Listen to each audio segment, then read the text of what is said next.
Fact or fiction? ESPN just literally saved the ACC.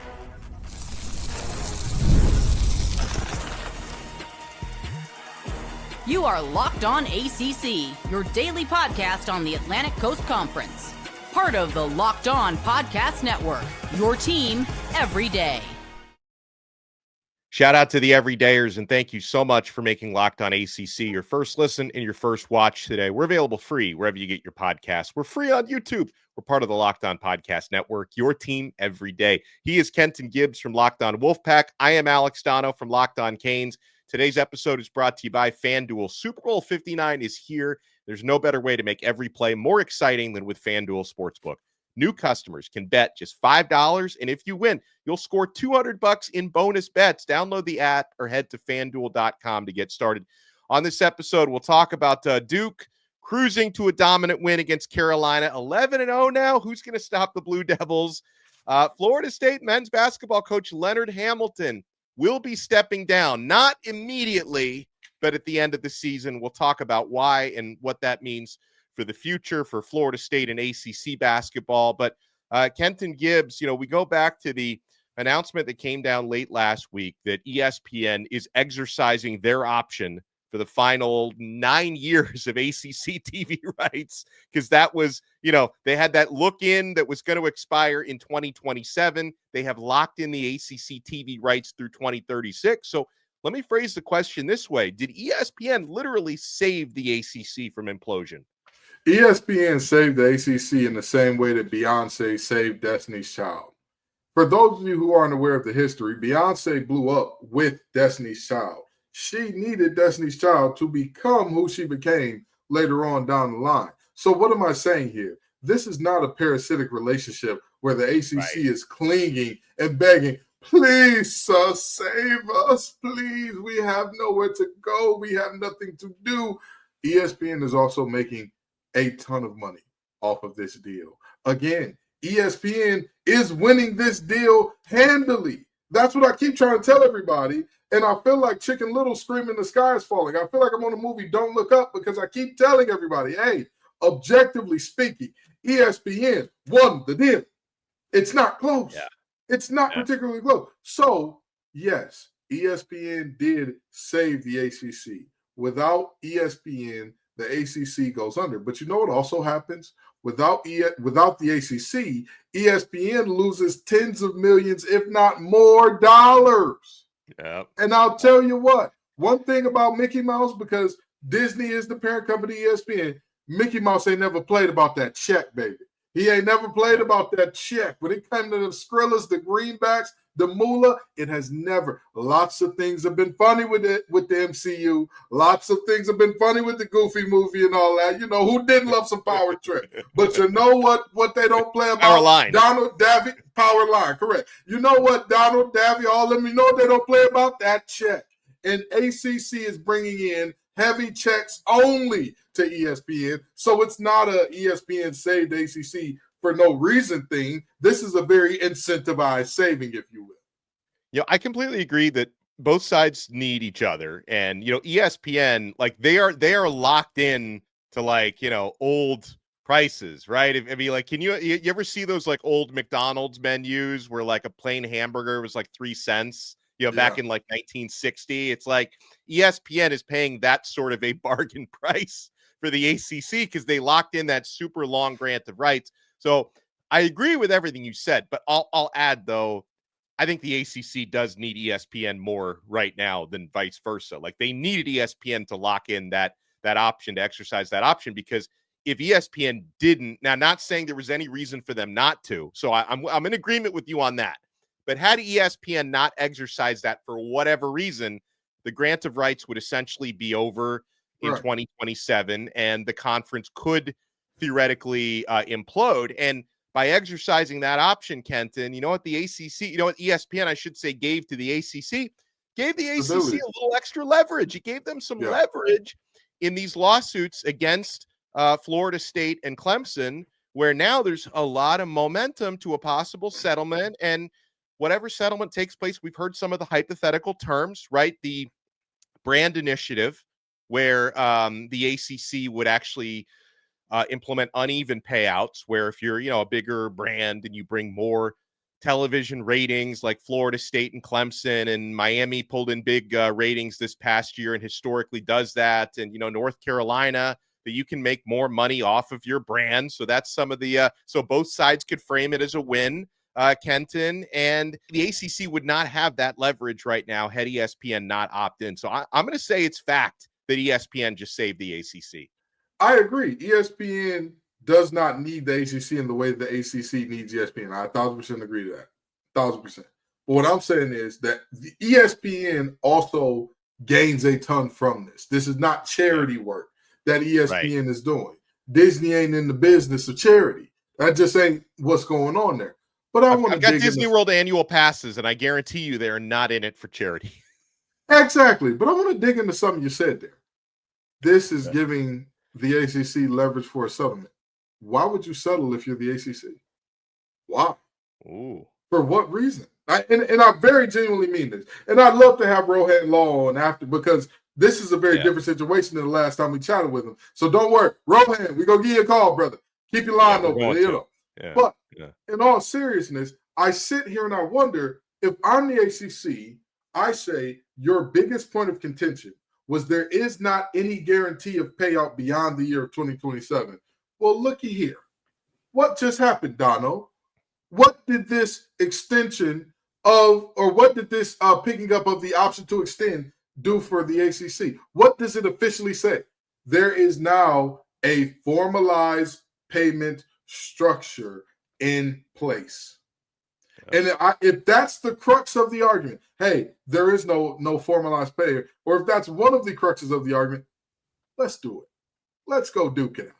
Hey, you were real tough when you were coming off of a college football playoff snub.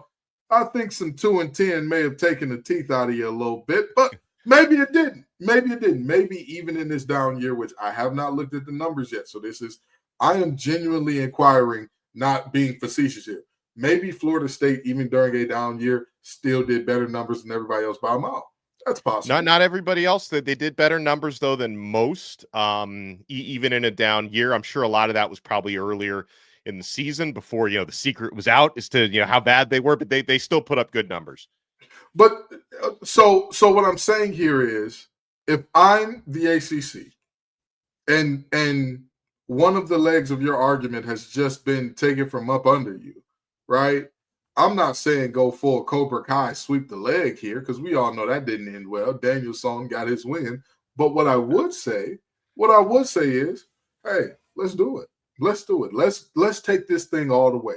You brought me all the way up out of court. You done woke me up now. I'm not going back to sleep till a judge decides this thing. Me and you, we're not going to have that conversation of, oh, we're friends. We agree. No, dog. Because if this had gone the other way, y'all would have happily headed for the hills. If this had gone the other way, both Clemson and Florida State would be happily saying, where's the nearest exit? Let me get my hands up out of here. Let me grab my good jacket. Me and my crew leaving. So if the contract situation works in the ACC's favor, I'm absolutely saying, well. When we come back, I want to offer a rebuttal on why the ACC would and probably does want to settle. You want to keep it locked right here, my friends. We're only getting started on this brand new episode of Locked On ACC. We're only getting started with FanDuel. This is literally Super Bowl week for FanDuel, because we have that coming up, my friends. Super Bowl 59 is here. One game, two teams, the Chiefs and Eagles, endless possibilities. There's no better way to make every play more exciting than with FanDuel Sportsbook.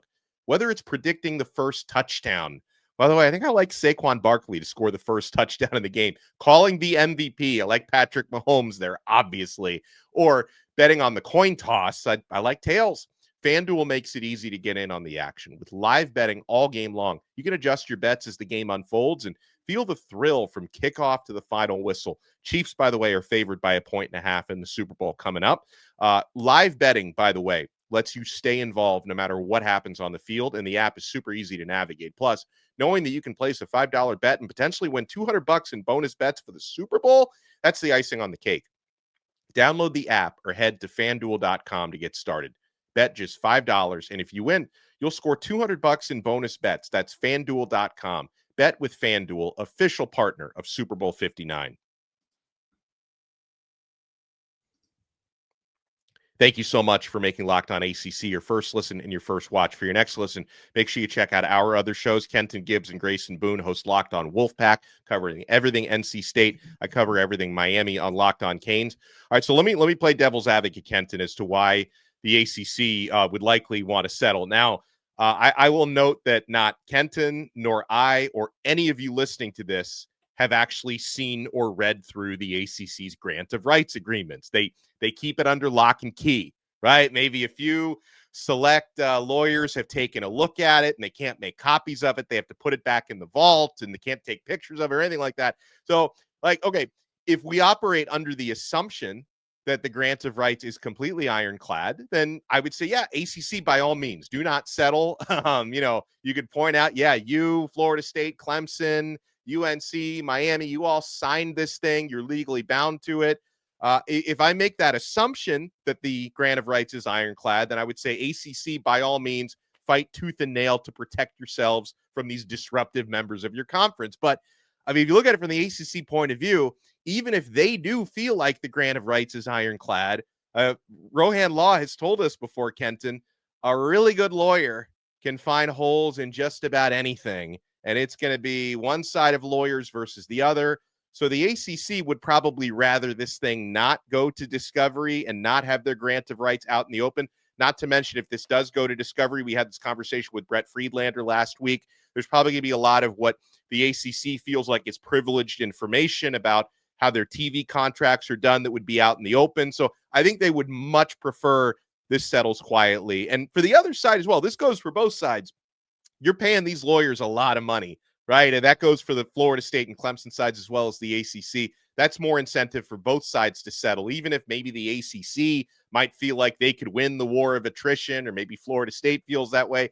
I think there is interest to settle for that reason. And then, another thing, Kenton, and this is kind of a sidebar, but we talked about this a little bit on Friedlander Friday last week, that, but this is more of something that the ACC has to lose. So you can comment on this. Maybe this is something they shouldn't give up in the settlement, but there was talk in the ESPN report that part of the settlement could be drastically decreasing the conference buyout in 2031, which would then make it a lot more cost feasible for Florida State and Clemson to get out of that. Maybe they shouldn't include that part in the settlement, because then the ACC, which may have been temporarily saved by ESPN, might die in 6 years rather than in a year and a half, 2 years. Again, why? And I hear the argument that, hey, these are trade secrets that you don't want to get out. And how much are those secrets worth? For example, Donno, if somebody, we all know Alex Donno's a good man. He's one of the best around, right? But let's just say somebody had pictures of you from St. Patty's Day a few years ago, been a little more salacious than your family would want to see you, right? And they were to say, hey, Alex, give us $100,000 or these pictures hit the internet. I'm guessing, I don't know your personal finances, but I'm guessing you would say, oh, the hell with that. Let those pictures hit the net. Do what you got to do, baby. Yeah, absolutely. Whatever I did on that bar crawl, let it out to the world, right? How much are these secrets worth to the ACC? If anything, ESPN needs to step in and take part of that. Because remember, when the first lawsuit was filed by, I believe it was the district attorney or the attorney general in Florida, it was to get the grant of rights out to the public so people could see it. And ESPN came out and said, those are trade secrets on how we do things. Right. And again, like I said, Mickey play about many things, but the green has never been one of them. Ain't not nary a ha-ha, a kiki, a ball, a 3D graphic chip. None of that is to be found when it comes to the money. So if this is something that I'm looking at and saying, you know what, I don't want the information on how we do this deal to get out to the public, that's fine. But is that worth potentially settling for all the things that you're discussing, Donno? Right. Is keeping those secrets under lock and key worth saying, you know what, we got 5 years before this thing all goes up in smoke, or 5 years before we become basically a group of 5 conference to turn into a group of 6. Right. Is it worth that to you? If it is, if there are something, if there are things in those, if there are secrets in that contract is like that, how the hell did anybody even agree to this contract to begin with? Number one. But number two, you've got a lot of explaining to do to tell me that there's secrets in there, there's information in there that's worth hundreds of millions of dollars, because that's what we're talking about right now, Donno. You talk about a buyout difference between 2036 and 2031 for 2 teams. So that's 10 years worth of buyout for 2 teams. Even if the buyout was only $20 million per year per team, that's $200 million. And you're telling me that your secrets are worth more than 1/5 of a billion? What the hell type of secrets y'all got in there? Yeah. No, that's well put. Now, something I want to circle back to ESPN for a second, because we mentioned ESPN, of course, they have the ACC on a cheap deal by today's standards, right? I mean, this is a great value deal for ESPN. Here's another thing that I've been thinking about from the ESPN point of view on why they really had to exercise this option, right? And again, we've seen over the past year a ton of speculation, and the rumor mill has been churning about how maybe, hey, if Florida State and Clemson, if and when they leave the ACC, that the Big Ten is the most likely landing spot. Now, others put more stock into those rumors than Kenton and I. Kenton and I have been a little bit more, we don't take everything at face value. We like to question things, okay? But if there is any truth to that if Florida State and Clemson get out, that they're more likely to land in the Big Ten. And a big part of that is the Big Ten would like to expand their footprint to the Southeast, right? Whereas the SEC, they already have a footprint in South Carolina, and they already have a footprint in Florida. So maybe the Big Ten is the more likely destination. The ACC, they hold ESPN holds SEC and ACC media rights, but the Big Ten media rights belong to Fox. So ESPN is also protecting themselves, Kenton, because Florida State and Clemson are big-time brands. And if there is any truth to, hey, if they leave in a year or two, they're going over to Fox. That's another L for ESPN. So this is another reason why ESPN, to go back to your original point, why they really needed to exercise this option. Absolutely. This is the cheapest option for ESPN. Think about it this way. Let's say you let it dissolve, you let it blow up, whatever the case may be. What then happens when the SEC comes back and says, actually, we have Florida State and Clemson now. The price needs to go up. What happens? You got to meet them there. Yeah. You got to meet them. And that's the best case scenario. That's not even a worst case scenario. What if they take their tail over to Fox and you lose them outright? So it was the cheapest option for ESPN to say, you know what? We'll keep the band together on this sweetheart deal that we got over here. Because like I have been saying from the beginning, if the ACC was a situation where ESPN was losing money, I could easily see, oh yeah, this doesn't make sense. This is the sweetheart deal for ESPN.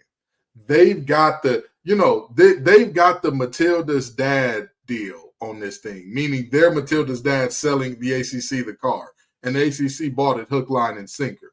Regardless of if it was a lemon or not, it was a lemon that kept everybody together. That's what the ACC is looking at. So in terms of ESPN and keeping these 2 teams away from Fox, it's not just about keeping them away from Fox. It's about keeping SEC away from the negotiating table, saying, actually, we just added about X amount million viewers more per season. In the words of one Fat Joe, yesterday's price is not today's price. The deal that we agreed to before, we may need to rework that. We may need to figure that out a little differently. So again, keeping the band together was ESPN's easiest play, the most obvious play, and the correct play. Coming up next, Duke, dominant again, 11-0 now in the ACC, and Florida State's basketball coach is going to be riding off into the sunset. Keep it locked right here on Locked On ACC.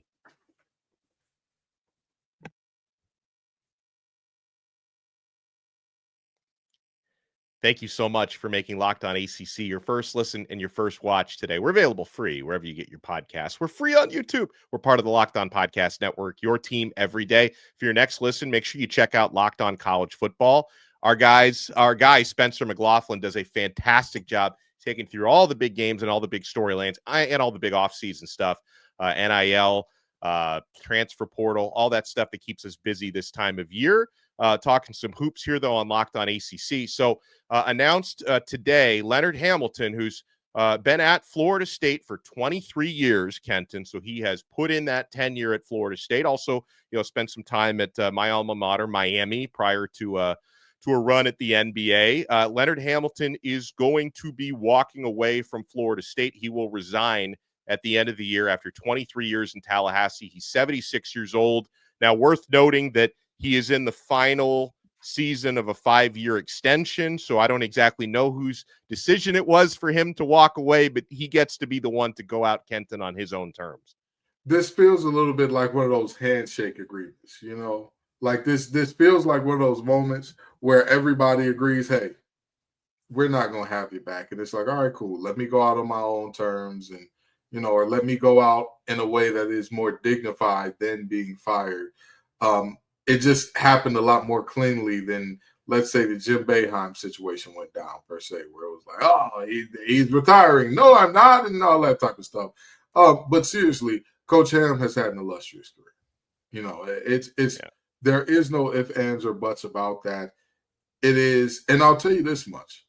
He's leaving without leaving his team in the lurch, which I think is commendable. Yeah. Everybody cannot say that. I'm looking at you, Tony Bennett. I'm looking at you, Larinaga.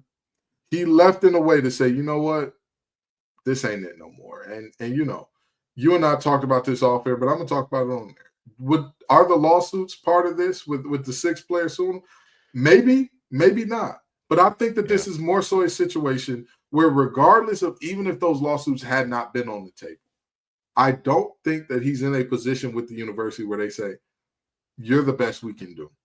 And therefore, we're going to rock with you regardless. I don't think the university is there with him anymore. But again, hell of a career.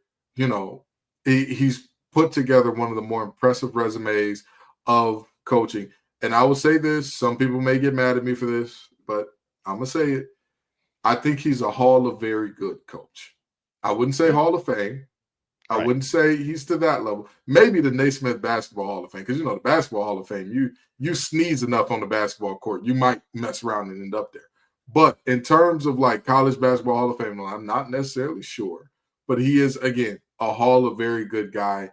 You look at the story of ACC basketball, and you can write it, but it's tough to try to not mention Leonard Hamilton over the past few decades. Well, I've got his resume here, and it's like you said, it's very good, but like borderline great in my opinion. You tell me if I'm wrong, because here's Coach Ham's resume. You got the Florida State stuff and the overall stuff. As Florida State head coach, this is per the Tallahassee Democrat newspaper, Hamilton has compiled an overall record of 434 and 290. So 434 wins, 290 losses, including a 196 and 186 record in ACC regular season games. He's led the Seminoles to 16 postseason appearances in 23 years and 12 20-win seasons. He is currently, though, Kenton, again, this is like very good, but this is active.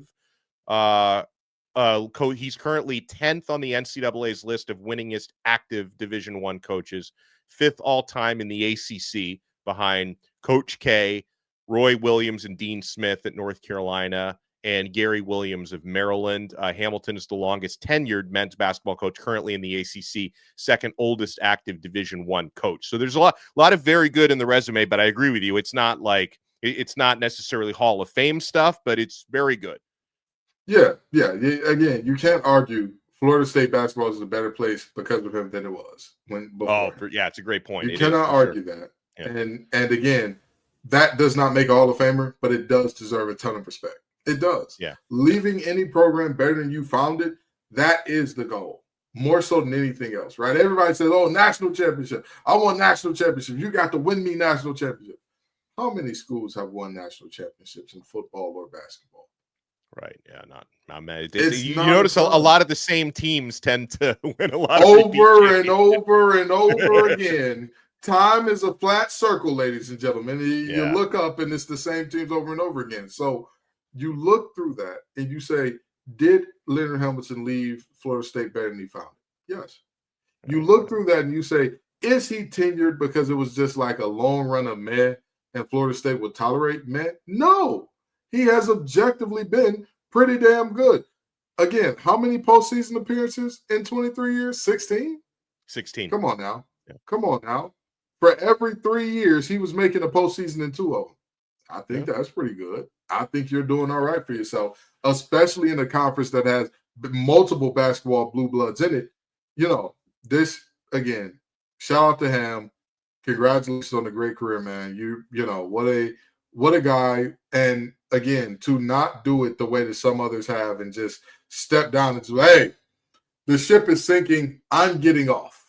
I'm done now. It is truly commendable. You know what is not borderline, but it is absolutely great is what Duke has done so far in ACC play, and they steamrolled the Tar Heels over the weekend, Kenton. I mean, we thought they'd pull away, but it would be maybe a closer game, and maybe UNC would cover 13.5-point deficit. Now Duke wins 87-70. That included 21 points, 8 rebounds, 7 assists from Cooper Flagg. Con Knippel scored 22 points for Duke. Duke shot 52.8% in the game. They had a 23-6 lead early on in the game. They had a 16-0 run early on. I mean, it wasn't much of a game, but man, it certainly was a display for Duke, who improves to 11-0 in ACC play. And we've been wondering, Kenton, we talked about this last week, are they going to go undefeated in the conference? I still think they'll probably have an off night and trip up somewhere, but that day was not Saturday. Wow, what a game. What a game by that Duke squad, man. They really laid it on North Carolina thick there. Huh? I'll tell you what, if that game was a day later, I'd start thinking some things about Cooper Flagg for doing that during Black History Month. But in all seriousness, that was an absolute domination by that team. And more so than anything else, not even being facetious, not even joking, because as much as I like to riff on the Dirty Foot Club, you can't bring Hubert Davis back. You can't. Unless they go on some majestic type of run to end this season, you can't bring this man back. Your alleged most heated rival has shown you up. It wasn't like this was like Donno said, this was at no point a game. 23-6 from the beginning. This was never from tip-off. This was it. You know, I can't remember the movie, but I remember the quote, this won't be a war. A war implies that both sides have a chance of winning. This will be an annihilation. That's what this was. Straight belt to behind from the tip-off. And I'll tell you what, UNC, pull your pants up, lick your wounds, get rid of your coach, get somebody new, and get somebody from outside of this UNC coaching family thing that you got going on. Something from outside is the answer. You have all of the resources you need. You have all of the history that you need to be great at basketball from a ton of different standpoints. You being shown up like this, it's just, objectively speaking, in terms of basketball, is beneath you. Go get you a new coach. Yeah, I co-sign. Want to thank everyone for taking time to tune in to Locked On ACC. Make sure you follow us. Check out Kenton Gibbs at Locked On Wolfpack. Follow him at TGIF_Kenton on X. Check me out on Locked On Canes. Follow me at Locked On Canes. We'll have the squad later on this week.